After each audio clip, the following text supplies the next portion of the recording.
और बिन पिए सब झूमते हैं अनुज बाबू के दरबार में। वाह वाह बुढ़ऊ प्यार से सजदा करे और मांगते हैं मिन्नतें। क्या बात है बुढ़ऊ।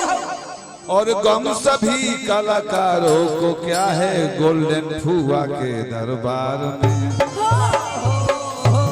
तिलक बा जी बूढ़ा बाबा जा दिन बारात जाई तो पहले के बारात में गोल्डन भैया नाच जब रहत रहे हई जन सेहरा का बाता दुल्हे का सेहरा है तो पाकिस्तानी सेहरा हिंदुस्तान का सेहरा ना है वो घर सेहरा का बात रहे 20 बरिस के पुरान माला बक्सा में धइल भकड़।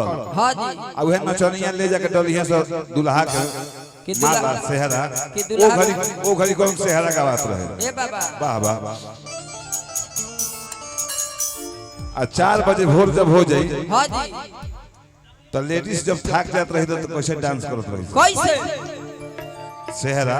हां हां हां वो माला से दुल्हा बेहोश हो जाता। अरे की गुथे फुल नूर का सेहरा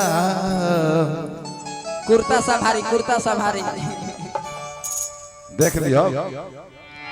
अरे की गुथे फुल नूर का सेहरा की मुबारक हो मुबारक।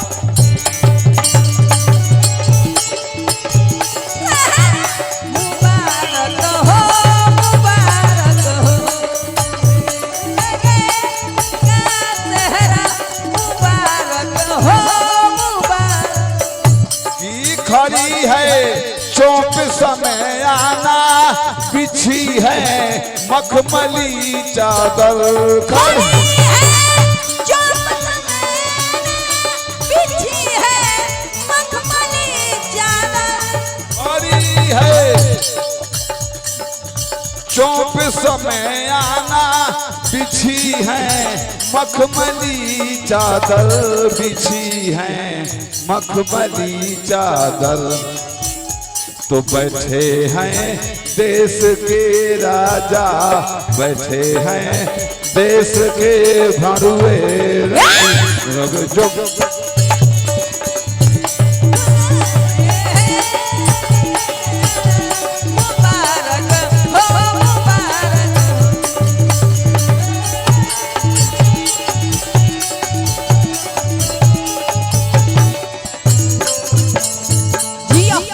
ओकरा बाद गोल्डन भैया हाँ हम देख रहे हाथ नजर कमजोर बा हमारा।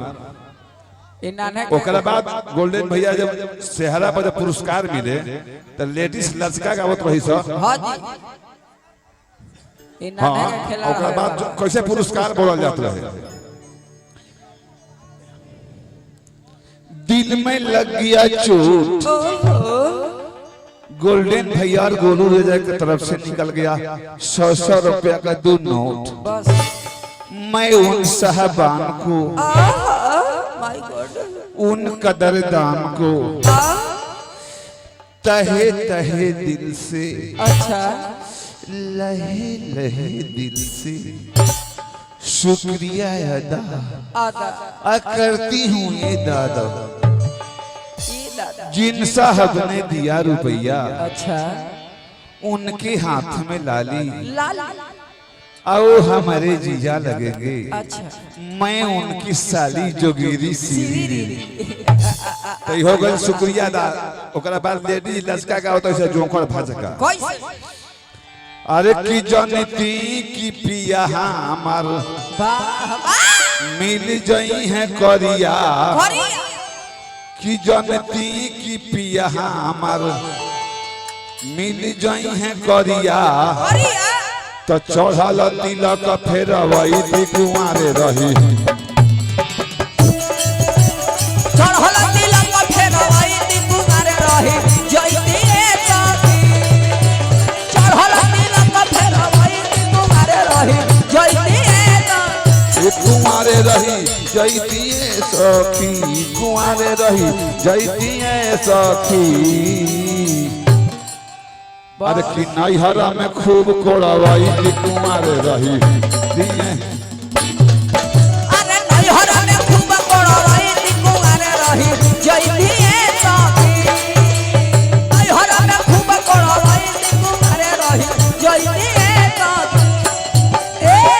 ओकरा बाद एगो और लस्का का होता है कि नदिया किनारे फरेला ककरी नदिया किनारे